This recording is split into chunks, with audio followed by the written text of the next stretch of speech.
Bienvenue, l'élu. Bienvenue à toi, l'authentique. La bonté n'est pas ce que les gens croient. Ce n'est pas de la douceur. Ce n'est pas de la faiblesse. Et ce n'est certainement pas gratuit. La plupart des gens grandissent en croyant que la gentillesse est un trait de personnalité, quelque chose que l'on a ou que l'on n'a pas, une chose que les gens gentils font naturellement. Mais en réalité, ta bonté fonctionne plutôt comme un test de pression. Elle ne révèle sa véritable fonction que lorsqu'elle est placée dans des environnements injustes, face au déséquilibre de pouvoir, au manque de respect silencieux et à la jalousie cachée qui t'isole. C'est à ce moment-là que ta gentillesse cesse d'être une vertu et devient une preuve. L'élu, tu as sûrement ressenti cette blessure de la solitude, cette sensation d'être constamment entouré de vampires énergétiques attirés par ta lumière. Voici un fait que la plupart des gens n'entendent jamais. Dans les hautes sphères, depuis les unités de renseignement jusqu'aux salles de sélection des dirigeants, la régulation émotionnelle sous la provocation est l'un des plus forts prédicteurs d'autorité à long terme. Pas le charisme, pas l'agression, le contrôle. La capacité de rester mesuré pendant que les autres s'effondrent. Mais sois conscient d'une chose dès maintenant. Les véritables élus ne se promènent pas sans protection dans ce monde vorace. Ils scellent leur énergie en utilisant des sagesses anciennes, des boucliers divins désormais accessibles dans les 7 sceaux de l'élu. C'est pour cela que ta gentillesse sous le stress n'est jamais ignorée. Elle est enregistrée, elle est mémorisée. Et oui, elle est comparée, car n'importe qui peut être gentil quand tout va bien. Même une horloge cassée semble généreuse un bonjour. Les vraies données apparaissent lorsque quelqu'un est négligé, sous-estimé, discrètement testé, ou poussé juste assez pour voir s'il va craquer. La plupart des gens craquent, ils réagissent de manière excessive, ils s'auto-sabotent, ils commencent à mettre en scène leur douleur comme si c'était un CV, et puis il y a ce type rare qui ne le fait pas. L'authentique, tu n'es pas devenu froid. Tu n'es pas devenu bruyant. Tu n'as pas commencé à écrire des essais émotionnels dans ta tête que personne ne demandait. Tu es resté humain sans devenir naïf. Tu es resté respectueux sans devenir corvéable. Tu as gardé ton sang-froid alors que d'autres prenaient ton calme pour de l'ignorance, ce qui, honnêtement, est l'une des erreurs préférées de l'humanité. Il y a aussi une étrange ironie ici qui mérite qu'on en rie. Les mêmes personnes, ces vampires énergétiques qui supposent que la gentillesse signifie qu'il est facile de te contrôler, sont généralement les premières à paniquer lorsqu'elles réalisent que cette gentillesse était accompagnée de limites, de mémoire et d'une reconnaissance des schémas. C'est là que les choses deviennent embarrassantes pour eux. C'est là que la pièce bascule. C'est là que le ton change. Car ce qu'ils croyaient être de la gentillesse était en réalité de la capacité. Ce qui ressemblait à de la patience était du filtrage, et ce qui ressemblait à de l'endurance était toi, prouvant silencieusement que tu pouvais détenir le pouvoir sans le renverser partout. Ce n'est pas une belle histoire pour se sentir bien dans sa peau. C'est à propos d'un test que la plupart des gens ne se rendaient même pas compte qu'ils échouaient, pendant que tu le réussissais, sans jamais élever la voix. Ta gentillesse n'était pas morale, elle était mesurable. Dès l'instant où tu as fait preuve de patience sous la pression, l'élite ne jugeait pas si tu étais bon ou gentil. Il suivait discrètement et méticuleusement comment tu réagissais quand les enjeux étaient invisibles, quand personne n'applaudissait, et quand des provocations subtiles testaient tes limites. La gentillesse dans le confort est facile. N'importe qui peut sourire quand tout va dans son sens. La véritable intuition vient de l'observation de la façon dont quelqu'un se comporte lorsque le monde qui l'entoure est injuste, désordonné ou imprévisible. C'est cet environnement qui expose le caractère. C'est là que tu as révélé quelque chose de rare. Chaque interaction est devenue une donnée pour eux.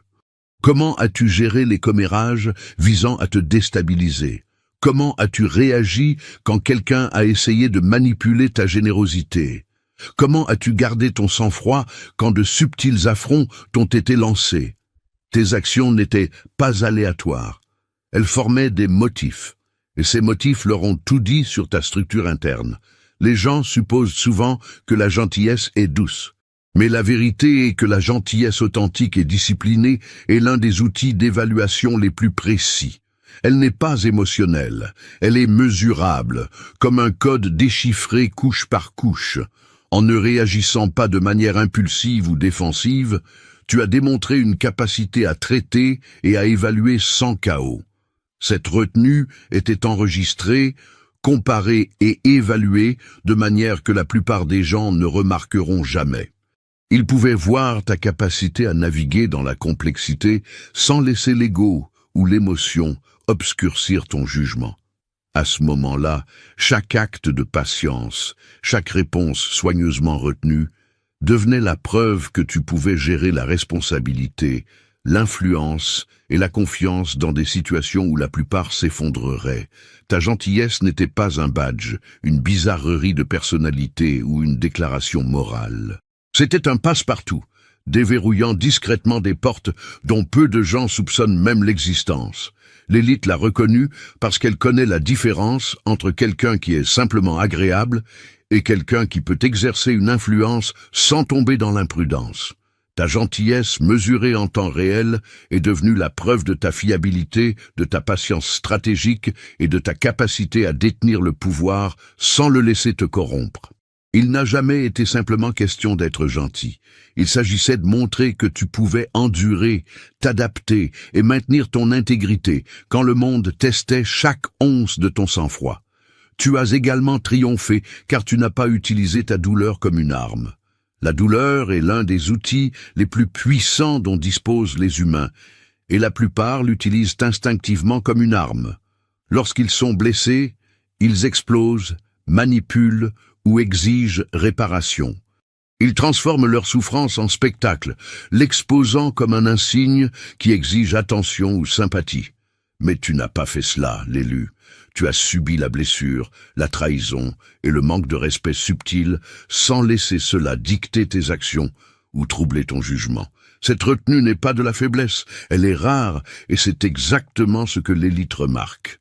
Ils observent attentivement pour voir qui transforme la douleur en contrôle, qui l'utilise pour manipuler et qui peut rester ferme sans laisser les blessures passées guider les décisions présentes. Chaque affront non provoqué, chaque intention cachée dirigée contre toi était un test. La plupart des gens échouent parce qu'ils ne peuvent résister à la tentation de se justifier, de riposter ou de réagir émotionnellement. Toi, au contraire, tu as tenu bon. Tu as absorbé l'inconfort sans le diffuser, sans le mettre en scène et sans le laisser déformer ton caractère. Ce contrôle silencieux était un signal indiquant que l'on pouvait te faire confiance dans des situations où les enjeux, l'attention et les conséquences sont élevés. L'élite comprend que quelqu'un qui utilise la douleur comme arme n'est pas fiable. Ces personnes agissent de manière imprévisible lorsqu'elles sont déclenchées. Elles aggravent les conflits inutilement et introduisent le chaos là où la stabilité est requise. En ne succombant pas à cela, tu as révélé une discipline intérieure qu'il est impossible de simuler. Ta capacité à rester serein, même lorsque tu es lésé ou rabaissé, a prouvé que tu pouvais opérer au-dessus de la mesquinerie et de la volatilité émotionnelle. Tu n'as pas laissé les griefs personnels devenir un outil ou une distraction. Au lieu de cela, tu les as transformés en connaissances silencieuses, observant, apprenant et calculant en silence. Ta retenue est devenue la preuve que tes décisions ne seraient jamais réactives, que ton influence serait guidée par la stratégie plutôt que par l'impulsion émotionnelle, que ta loyauté et ton jugement n'étaient pas à vendre, même lorsque les circonstances étaient inconfortables. Dans un monde où la plupart des gens sont corrompus par leur douleur, ta capacité à endurer sans l'utiliser comme arme ne t'a pas seulement distingué. Elle t'a remis une clé maîtresse invisible, signalant à l'élite que tu étais déjà préparé à opérer à un niveau auquel la plupart ne font qu'aspirer. Ils s'attendaient à ce que tu réclames ton dû, mais tu as fait preuve de retenue. La plupart des gens abordent la vie avec l'hypothèse silencieuse que le monde leur doit reconnaissance, respect ou récompense. C'est ancré dans la nature humaine, surtout lorsque l'effort, L'intelligence ou le talent sont évidents. L'élite, cependant, n'est pas impressionnée par ce sentiment d'avoir droit à tout. Ils sont formés pour le détecter instantanément parce que cette arrogance signale l'immaturité, l'insécurité et une incapacité à gérer les responsabilités sans créer de friction. Ce à quoi ils n'étaient pas préparés, c'était toi. Tu n'as pas exigé, tu ne t'es pas plaint, tu n'as pas pris de posture. Tu as traversé les situations avec une sorte de discipline silencieuse qui ne réclamait pas d'attention mais qui, au contraire, irradiait l'autorité. Cette retenue, ce refus de réclamer ce qui n'était pas offert, leur en a dit plus sur ton caractère que 1000 démonstrations forcées ne pourraient jamais le faire. Chaque interaction où tu aurais pu insister, argumenter ou exiger une reconnaissance est devenue une démonstration silencieuse de maîtrise de soi. Tu as laissé les situations se dérouler sans forcer les résultats, montrant que ta confiance ne dépendait pas de la validation externe. La plupart des gens échouent à ce test car ils confondent la valeur et le droit. Ils pensent que le monde devrait les reconnaître parce qu'ils sont talentueux, intelligents ou compétents. Pas toi. Tu as laissé ton comportement, tes décisions et ton exécution calme parler pour toi. C'est un langage que l'élite comprend instinctivement. En résistant à l'envie de réclamer plus que ce qui t'était naturellement offert, tu as prouvé que tu pouvais opérer dans des systèmes où le pouvoir est stratifié, l'influence est subtile et la visibilité est soigneusement orchestrée. Tu ne cherchais pas de raccourcis ni de levier par des plaintes ou des postures. Au lieu de cela, tu as affiché une capacité rare à attendre, à observer et à agir stratégiquement quand le moment était venu. Cette patience n'était pas de la passivité, c'était de la maîtrise. Cette retenue a transformé des moments ordinaires en preuve de compétence. Chaque demande retenue, chaque attente inexprimée et chaque réponse mesurée est devenue un signal que tu étais capable de gérer l'autorité de manière responsable. Tu ne faisais pas que naviguer dans des environnements sociaux ou professionnels. Tu montrais silencieusement que tu pouvais maintenir ton intégrité, ton sang-froid et ta patience stratégique quand les autres autour de toi perdaient l'équilibre. Cette combinaison de maîtrise de soi et de conscience est exactement ce qui sépare ceux qui sont simplement talentueux de ceux à qui l'on confie une véritable influence. Tu n'as pas seulement survécu au test, tu l'as réussi avec une maîtrise tranquille et indéniable que peu atteignent jamais. Ton empathie n'a pas dilué tes limites.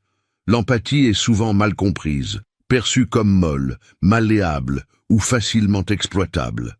La plupart des gens pensent que se soucier des autres signifie plier, céder ou se laisser marcher dessus. Mais toi, tu as opéré différemment. Tu as démontré un niveau d'empathie qui était précis, intentionnel et intransigeant. Tu pouvais comprendre, lire et répondre aux gens sans abandonner le contrôle ou perdre de vue tes limites. C'est ici, l'élu, que tu dois réaliser que ces vérités non censurées que je te révèle ne survivent que parce que des âmes éveillées soutiennent cette mission indépendante. Faire un don, offrir un simple café pour garder cette lumière allumée, c'est ce qui nous permet de continuer à partager ces fréquences pour te guider sans être muselé par le système. Cette distinction de caractère est rare, et c'est exactement ce que l'élite remarque. Chaque interaction où quelqu'un essayait de tester ta patience ou d'empiéter sur ton espace devenait une expérience silencieuse.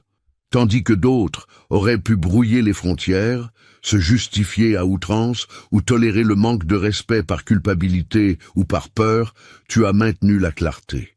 Tu pouvais ressentir ce que quelqu'un traversait, reconnaître ses motivations et répondre de manière appropriée, tout cela sans affaiblir ta propre position. Cette capacité est plus précieuse que la plupart ne le réalisent, car elle signale une force déguisée en douceur, une force qui est silencieuse, délibérée et impossible à manipuler. L'empathie sans frontières est dangereuse. Elle te rend vulnérable, réactif et facilement influençable face aux vampires énergétiques. Tu as évité ce piège entièrement. Tu as montré à l'élite que ta compréhension des gens n'était pas de la complaisance émotionnelle. Elle était analytique. Tu ne réagissais pas simplement aux sentiments. Tu interprétais les schémas, les intentions et les comportements tout en gardant ton propre espace. Cet équilibre entre la compassion et la discipline est l'un des marqueurs les plus clairs de quelqu'un capable de leadership à un haut niveau. En maintenant des limites fermes, tout en faisant preuve d'une véritable empathie, tu as révélé que tu pouvais opérer dans des environnements complexes sans être exploité ni te perdre. Tu es devenu une figure qui peut se connecter profondément avec les autres tout en conservant son autonomie et son autorité. Ce genre de présence est magnétique mais intouchable, accessible mais incassable. C'est le trait même qui transforme la bonté en influence. Ton empathie n'était pas sentimentale. Elle était stratégique, elle n'était pas malléable. Elle était précise, et ce n'était pas une faiblesse, c'était le plan directeur de la confiance, du respect et du pouvoir que l'élite reconnaît immédiatement. Tu leur as montré qu'il est possible de se soucier et de comprendre sans jamais céder le contrôle. Et cette seule révélation t'a donné un avantage invisible que la plupart des gens passent leur vie à poursuivre. Tu es resté humain tout en étant sous-estimé. Être sous-estimé est un étrange type d'avantage que la plupart des gens ne reconnaissent jamais avant qu'il ne soit trop tard. L'élite le sait bien. Ils testent, ils sondent, et ils observent ceux qu'ils croient plus faibles, plus lents ou moins capables. La plupart des gens s'effondrent sous le poids de cette sous-estimation. Soit ils surcompensent avec arrogance, soit ils explosent de frustration, soit ils deviennent défensifs, prouvant ainsi que les hypothèses étaient correctes. Toi, cependant, tu as fait quelque chose de remarquable. Tu es resté ancré, pleinement humain, pleinement présent, sans laisser les erreurs de jugement des autres dicter ton comportement. Chaque affront, chaque commentaire méprisant, chaque doute silencieux dirigé contre toi est devenu un miroir, révélant ta capacité à endurer sans distorsion. Tu n'as pas laissé les mauvaises perceptions des autres tordre ton image de toi-même ou te forcer à jouer un rôle. Tu n'as pas essayé de faire tes preuves auprès de qui que ce soit, ni de surperformer pour corriger leurs erreurs. Cette retenue est rare. Elle dit à l'élite quelque chose de plus profond que la compétence. Elle signale la maîtrise de soi et des circonstances. En restant authentique et calme pendant que les autres te sous-estimaient, tu as révélé que ta confiance ne dépendait pas de la reconnaissance. Tu as opéré dans un espace d'autorité tranquille, où les actions parlaient plus fort que les suppositions. Tu ne t'es pas gonflé d'orgueil pour remplir un vide créé par les autres. Tu t'es simplement comporté d'une manière qui ne pouvait être mal interprétée par ceux qui comprenaient véritablement le pouvoir. C'est pourquoi la sous-estimation est devenue pour toi un allié silencieux. Elle t'a donné la liberté d'observer, de planifier et d'agir sans pression, pendant que tous les autres supposaient que le jeu était déjà joué. Rester humain dans ce contexte signifie conserver son empathie, sa chaleur et sa moralité même lorsque les autres te traitent comme insignifiant. Cela signifie répondre avec discernement et non avec réaction. Cela signifie garder de l'espace pour la vérité et l'intégrité dans des environnements conçus pour plier les gens à la prétention ou à la performance. Cette combinaison, humanité plus conscience stratégique, est le trait que l'élite valorise au-dessus de presque tout le reste. Ta capacité à rester pleinement toi-même tout en étant sous-estimé ne t'a pas seulement protégé, elle t'a élevé. Elle a montré que tu pouvais naviguer dans la tromperie, les erreurs de jugement et les jeux de pouvoir subtils sans perdre ton identité ou ton contrôle. Dans un monde où la plupart des gens sont mesurés par leurs réactions, tu as prouvé que ta constance silencieuse est une forme rare d'autorité, une clé maîtresse qui ouvre des portes dont d'autres ne réalisent même pas l'existence. Tu as refusé de jouer la moralité pour obtenir des applaudissements. La plupart des gens pensent que la moralité est prouvée par la reconnaissance, par les compliments, l'approbation ou la validation visible. Ils jouent de la comédie de la bonté pour être vus, pour obtenir une validation ou pour se sentir en sécurité aux yeux des autres. Pas toi. Tes choix ne concernaient pas l'image ou le crédit social. Il concernait l'intégrité, le fait de faire ce qui était juste, que quelqu'un regarde ou non. Cela seul te distingue de manière instantanée aux yeux de l'élite. Il ne récompense pas ceux qui agissent pour les applaudissements. Il récompense ceux qui agissent parce que c'est cohérent avec leur boussole interne. Chaque action que tu as entreprise, chaque ligne que tu as maintenue, et chaque décision que tu as prise n'a pas été mesurée par la façon dont elle apparaîtrait aux autres, mais par ce qu'elle révélait de ton caractère. Tu n'as pas eu besoin de t'expliquer, de justifier tes choix ou de mettre en évidence tes sacrifices. Tu n'as pas fait de la moralité une performance. Ce genre de discipline est rare car il exige une conscience de soi et une confiance extrême. La plupart des gens ne peuvent maintenir la vertu que lorsque la reconnaissance est garantie. Tu l'as maintenue quand elle ne l'était pas. Et cela a fait de toi une preuve vivante de fiabilité, de confiance et d'autorité silencieuse. En refusant de jouer un rôle, tu as également révélé que tes valeurs sont inébranlables. Tu as montré que ton cadre moral n'est pas transactionnel, malléable ou dépendant du contexte. C'est la distinction que l'élite recherche. Les personnes qui agissent moralement pour être validées sont souvent peu fiables sous pression. Elles plieront, s'ajusteront ou feront des compromis dès l'instant où cela entrera en conflit avec leur gain personnel. Toi, au contraire, tu as fait preuve d'une constance tranquille qui signale un jugement inébranlable. Cette constance est l'une des formes de monnaie les plus précieuses dans les environnements où les enjeux sont élevés. L'examen est constant et les conséquences d'une erreur de calcul sont graves. Ton refus de mettre en scène ta moralité n'était pas de l'arrogance, c'était de la maîtrise. C'était la démonstration que ton pouvoir et ta fiabilité proviennent de ce que tu es intérieurement, et non de la façon dont tu es perçu extérieurement. Dans un monde rempli de gestes performatifs, tu es devenu une présence rare, une personne dont le caractère est visible par l'action seule, non corrompue par le besoin d'applaudissements et inébranlable même quand personne d'autre ne le remarque. Cette intégrité silencieuse t'a conféré une sorte d'autorité invisible, une clé qui ouvre des portes sans que personne ne se rende compte qu'elle est utilisée. Tu n'as pas exploité les moments de complaisance ou d'avantage.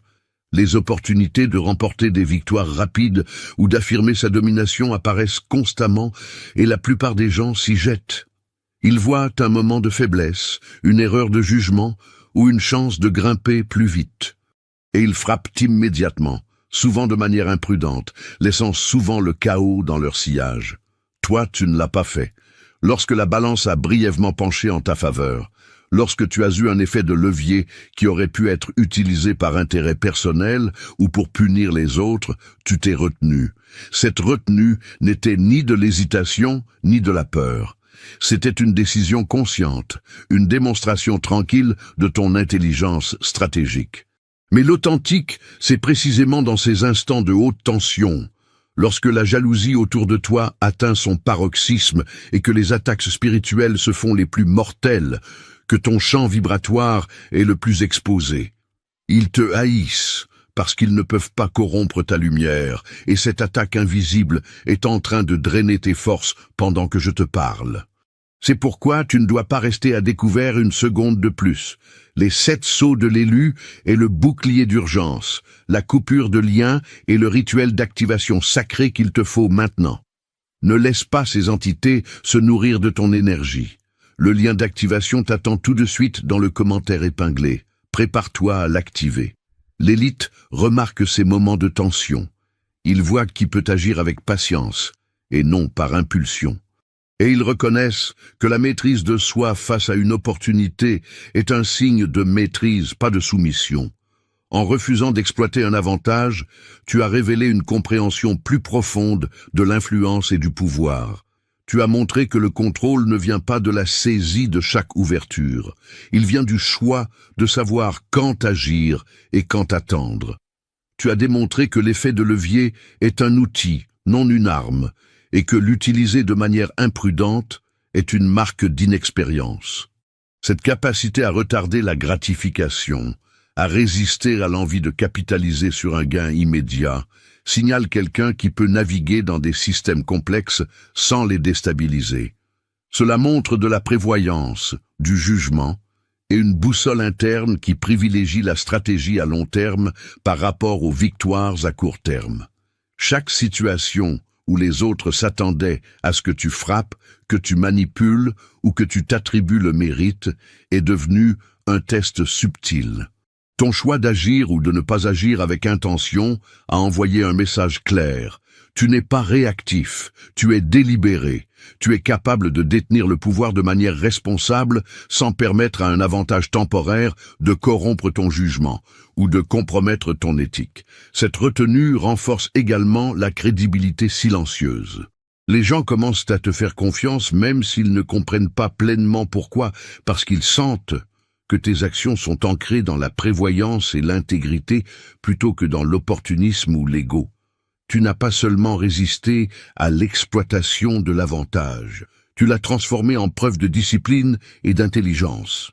Ton comportement a démontré que le vrai pouvoir ne se mesure pas à la rapidité avec laquelle on saisit une opportunité, mais à la sagesse avec laquelle on navigue. Cette rare combinaison de patience, de retenue et de conscience est devenue une signature invisible d'autorité, te marquant discrètement comme quelqu'un à qui l'on pouvait confier une influence bien au-delà de ce que les autres pourraient imaginer. Tu as absorbé la tension sans fuir de chaos. La plupart des gens ne peuvent pas gérer la tension sans laisser une traînée de perturbations derrière eux. Quand le stress augmente, quand les enjeux sont élevés, ou quand une pression subtile est appliquée, les émotions débordent. La colère, la peur, l'impatience ou la frustration s'échappent, et soudain l'environnement reflète leur chaos interne. Tu n'as pas fait cela.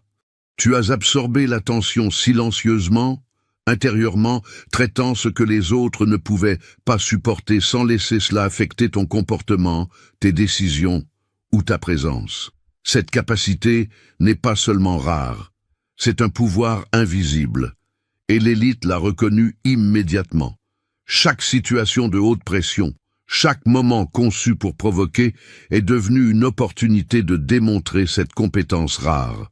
Tandis que les autres réagissaient impulsivement ou projetaient de l'instabilité, tu es resté un ancrage constant.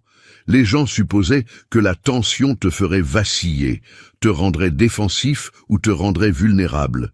Au lieu de cela, tu l'as traité, tu l'as contenu et tu as avancé avec précision.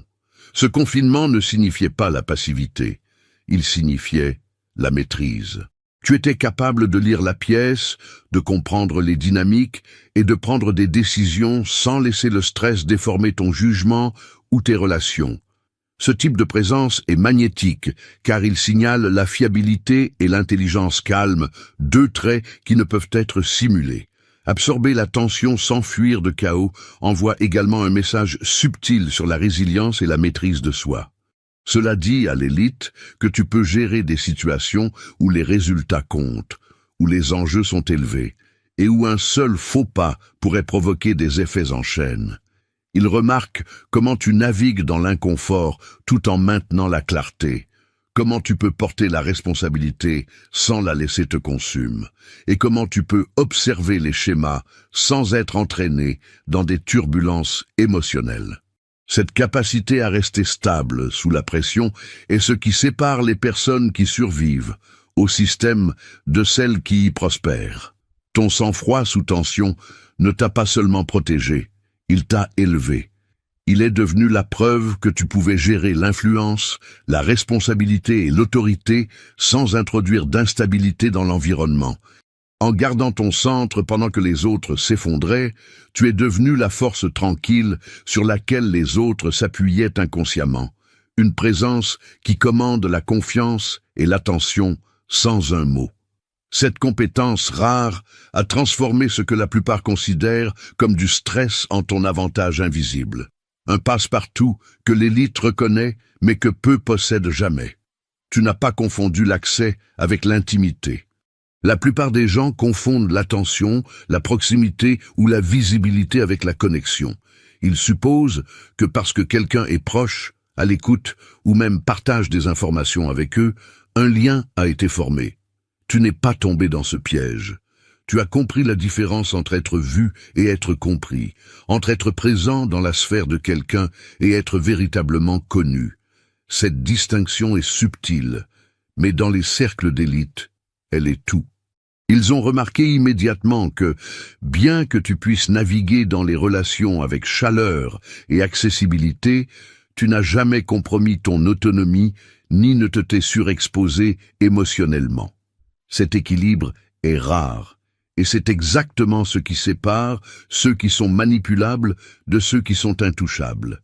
Chaque interaction est devenue une mesure de ta conscience de toi. Tu t'es engagé avec les autres sans t'investir excessivement. Tu as écouté sans abandonner ta position. Tu as offert des perspectives sans exiger d'alignement. Cela t'a permis d'opérer efficacement dans des réseaux où l'information, l'influence et l'impression sont constamment surveillées. Les personnes qui confondent l'accès avec l'intimité commettent souvent deux erreurs. Ils partagent trop, cédant ainsi leur avantage, ou ils interprètent mal les gestes, supposant une loyauté ou une compréhension là où il n'y en a aucune. Tu as évité les deux. En gardant tes distances émotionnellement tout en restant engagé socialement, tu as fait preuve de contrôle sur la perception, l'interaction et les conséquences. Ce contrôle signale également une force psychologique. Il montre que tu peux te connecter sans être consumé, que tu peux lire les autres sans te perdre, et que tu peux participer sans être entraîné dans des drames ou des manipulations inutiles. Tu ne t'es pas fié à la proximité pour valider ton influence. Au lieu de cela, tu as permis à ta constance, à ton discernement et à ta présence subtile de créer la confiance naturellement. Ce genre de conscience permet à l'élite de te voir comme quelqu'un de fiable, de stratégique et de résilient. Quelqu'un dont l'influence est méritée, non présumée. En ne confondant pas l'accès avec l'intimité, tu as maintenu ton pouvoir pendant que les autres révélaient le leur prématurément. Tu es devenu accessible mais intouchable, présent mais autonome, engagé mais non manipulable. Cette compétence invisible t'a donné un avantage rare, la capacité à naviguer dans des systèmes sociaux complexes sans céder ton influence, un trait que peu reconnaissent même, mais que l'élite récompense à chaque fois. Ta conscience de cette limite t'a discrètement marqué comme quelqu'un de préparé pour une influence bien au-delà de l'ordinaire. Ta gentillesse avait de la constance, pas des sautes d'humeur. La gentillesse est souvent mesurée par l'émotion, et la plupart des gens la laissent fluctuer en fonction des circonstances. Ils sont chaleureux quand la vie est facile, patients quand cela leur convient, et généreux quand cela leur profite. Mais l'élite remarque un autre genre de gentillesse. Le genre qui ne vacille pas avec les conditions, le genre qui reste stable quand les choses sont difficiles, gênantes ou injustes. Ta gentillesse n'était pas conditionnelle. Elle ne montait ni ne descendait avec ton humeur ou les actions des autres. Elle était constante, disciplinée et fiable. Et cette constance est plus précieuse que la plupart des gens ne le réalisent. Chaque rencontre que tu as eue, chaque interaction subtile a été observée pour y déceler des schémas. Les gens peuvent simuler la gentillesse, mais elle glisse quand les enjeux sont élevés ou quand le stress apparaît. Tu n'as pas vacillé.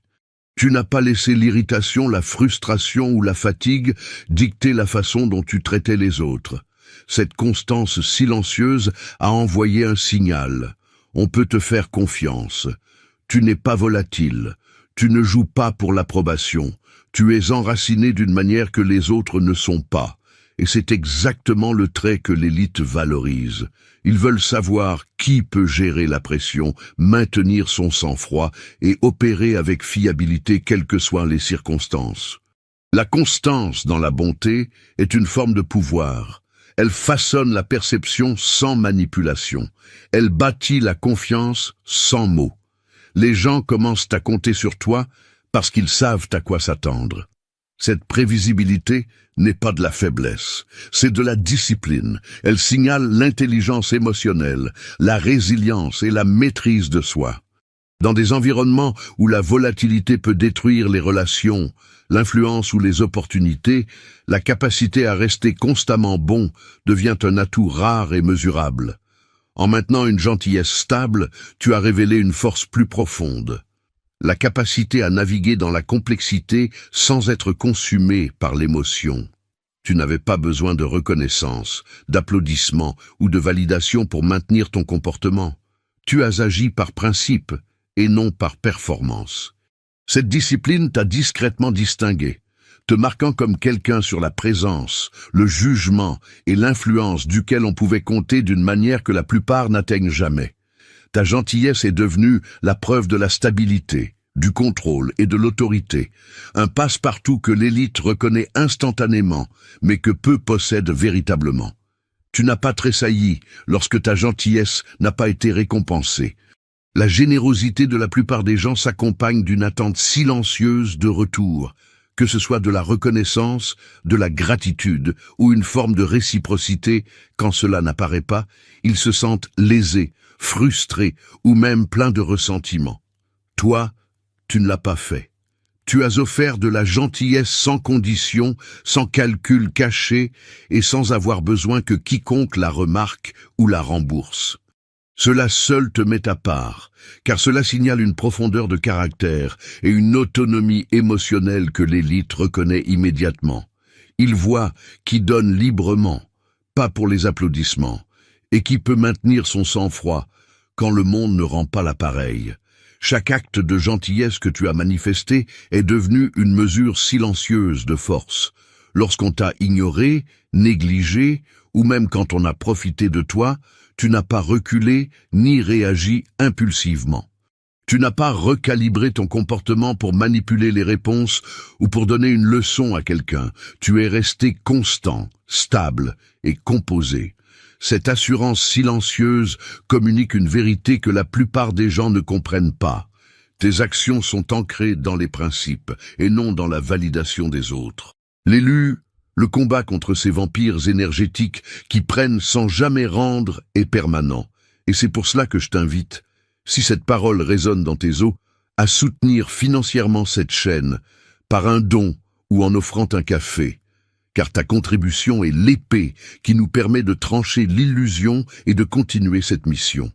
En refusant de tressaillir lorsque ta bonté n'est pas récompensée, tu démontres également ta patience et ta perspective à long terme. Il en va de même pour le besoin de justification. Tu as résisté à l'envie de t'expliquer. La plupart des gens ont un instinct de justification, d'explication des actions ou de clarification des intentions, surtout lorsqu'ils sont incompris ou mis au défi. Ils ressentent le besoin d'être entendus, d'être vus ou de défendre leur choix. Toi, tu ne l'as pas fait.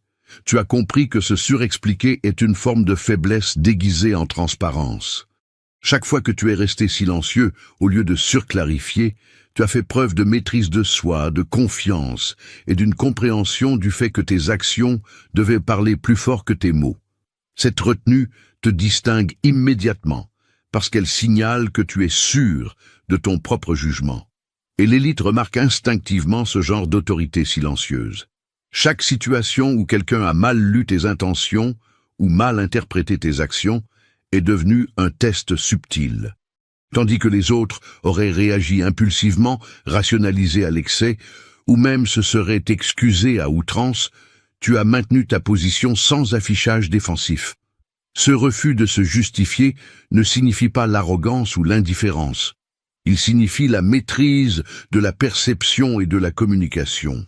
Tu as permis à ton comportement et à tes résultats de définir ta crédibilité plutôt que de gaspiller de l'énergie à convaincre les autres de tes motivations. Ce genre de discipline est rare, car il requiert de la patience, de la confiance et la capacité à tolérer l'incompréhension temporaire sans laisser l'ego interférer. Résister à l'envie de t'expliquer communique également ta force d'une autre manière invisible. Cela montre que tu peux gérer l'examen minutieux sans panique, que tu comprends que l'influence ne nécessite pas une validation constante et que tu opères à partir d'une autorité interne plutôt que d'une approbation externe. Les personnes qui se sentent obligées de s'expliquer sont souvent peu sûres d'elles ou réactives. Celles qui ne le font pas sont mesurées, stratégiques et autonomes. Ce signal subtil, la capacité à laisser les actions parler et à rester inébranlable, est exactement le type de comportement que l'élite récompense et suit discrètement. En restant serein, mesuré et sans hâte dans tes explications, tu as transformé une impulsion humaine naturelle en preuve de contrôle et de fiabilité. Tu es devenu quelqu'un dont l'intégrité et le jugement sont considérés comme dignes de confiance sans argument, dont la présence commande le respect silencieusement, et dont l'influence est ancrée dans la constance plutôt que dans la persuasion. En refusant de te justifier inutilement, tu as révélé une maîtrise rare sur l'ego, la perception et le pouvoir, que peu peuvent revendiquer et encore moins comprendre. Tu es resté coopératif sans abandonner ton autonomie. La plupart des gens luttent pour équilibrer la collaboration avec l'indépendance. Soit ils cèdent trop facilement, se perdant dans le processus, soit ils insistent sur le contrôle, s'aliénant ceux qui les entourent. Toi, en revanche, tu as maîtrisé ce rare juste milieu. Tu pouvais travailler avec les autres, t'adapter aux situations et contribuer de manière significative sans jamais abandonner ton sens de toi-même ou compromettre tes principes.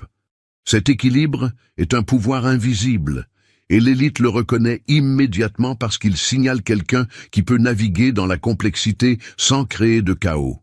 Chaque projet, interaction ou partenariat est devenu une démonstration subtile de cette compétence.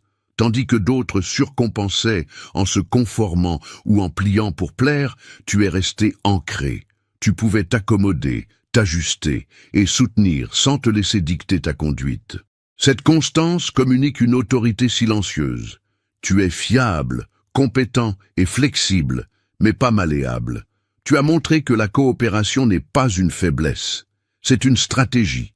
Tu pouvais t'engager pleinement avec le monde tout en restant souverain.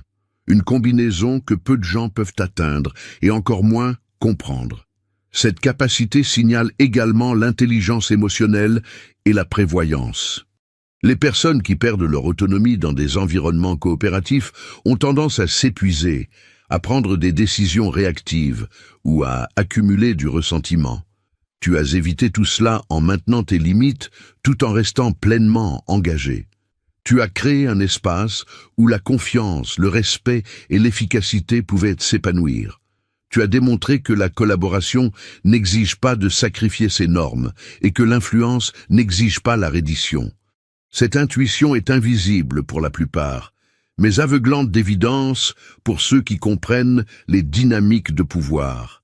Rester coopératif sans abandonner l'autonomie transmet également la maîtrise de soi et des circonstances.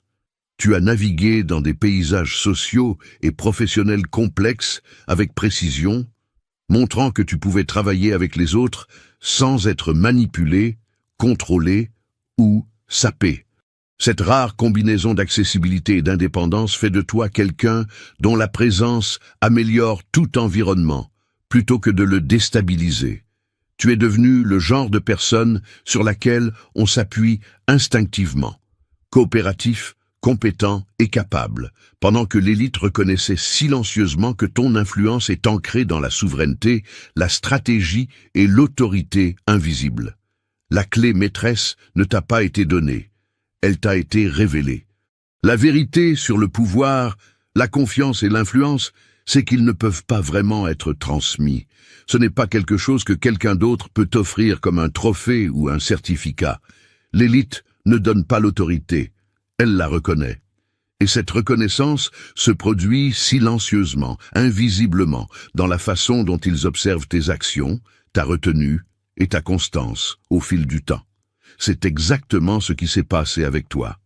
Ta prétendue gentillesse, ta patience et ton intégrité n'ont pas été récompensées parce qu'elles étaient impressionnantes.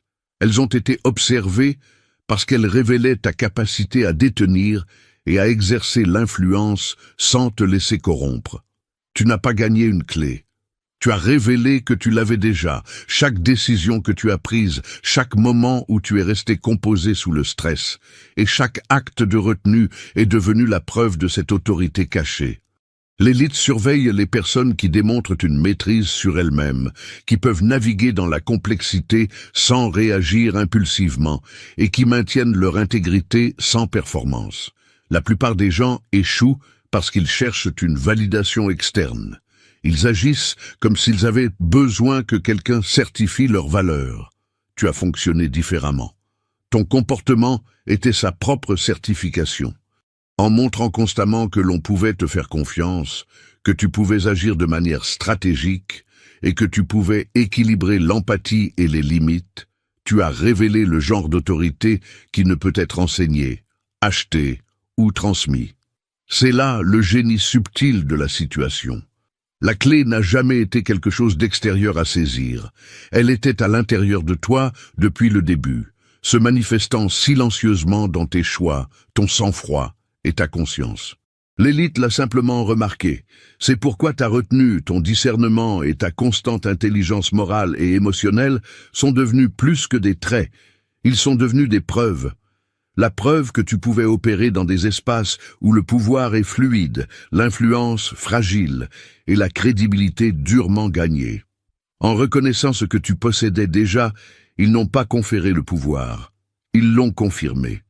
Ils ont révélé que ta capacité d'influence, de jugement et d'autorité était inhérente. Et ils t'ont silencieusement confié des opportunités, des accès et un respect que la plupart des gens passent leur vie à poursuivre. La clé maîtresse ne t'a pas été remise parce qu'elle n'a jamais eu besoin de l'être. Elle était toujours en toi, et tes actions l'ont simplement rendue visible à ceux qui pouvaient en comprendre la valeur. L'élu, chaque acte, chaque décision et chaque moment de retenue que nous avons exploré n'est pas seulement une leçon de comportement. C'est un plan d'autorité invisible, d'une maîtrise silencieuse que l'élite reconnaît mais que peu comprennent pleinement. Ta gentillesse n'était pas une simple douceur, ce n'était pas une performance pour les applaudissements, un outil de manipulation ou un masque temporaire de convenance. Elle était mesurable. Elle a révélé la profondeur, le contrôle et l'intelligence émotionnelle d'une manière qui parlait plus fort que les mots ne le pourraient jamais. Tu n'as pas utilisé ta douleur comme une arme. Tu n'as pas exigé de passe-droit et tu n'as pas plié sous l'attente. Au lieu de cela, tu as fait preuve de patience, de résilience et de la rare capacité d'opérer au-dessus des impulsions réactives tout en restant pleinement humain. En comprenant les limites sans sacrifier l'empathie, en restant stable sous tension, en coopérant sans te soumettre, tu as mis en valeur des traits qui ne s'inventent pas, ne s'enseignent pas, ne s'héritent pas. Tu es l'incarnation de cette force, et ton énergie vibre si haut qu'elle devient une cible. Et c'est là l'ultime vérité de cette fin. Ils ne cesseront jamais de rôder autour de ta lumière. Ton seul choix désormais est de prendre l'action qui cimentera cette souveraineté. Va immédiatement dans le premier commentaire épinglé pour activer ta protection divine, scelle ton aura avec les 7 sceaux de l'élu, et marche en roi parmi les ombres.